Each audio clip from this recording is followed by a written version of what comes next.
साधारणतः रोषेई समस्ते कंचा लंकार बहुल मात्रा व्यवहार करते। कंचा लंकार छुंक परी तरकारीर रंग हेउ किंबा स्वादर मजा नियारा अटे।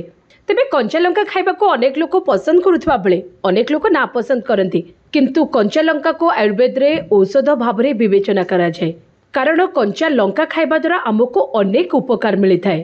तेणु आज भिडियो मु आपन को कहबी कंचा लंका खाइबा द्वारा आमको केउ सबु उपकार मिलता है।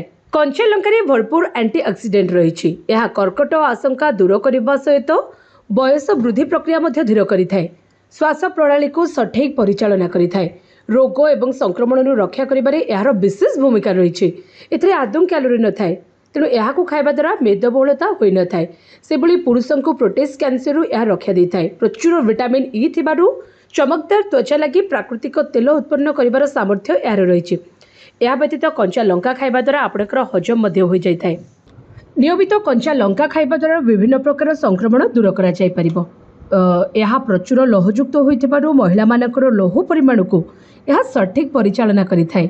विशेष भाव यह धूमपानकारी लगी अधिक उपकारी अटे, कारण यह फुसफुस जनित कर्कट दूर करिथाए बोली कहा जायथाए। रक्त शर्करा स्तर संतुलन रे यह बहुमात्रा साहाय्य करिथाए।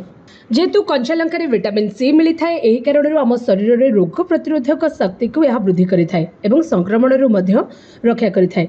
संक्रमण कारण ठंडा काश एवं ज्वर सम्मुखीन होउछन्ति, तेणु कंचा लंका एक रामबाण ठारू किछि कम नुहे, कारण कफ को दूर करिबारे कंचा लंका आज्ञा खूब सहायक होता है।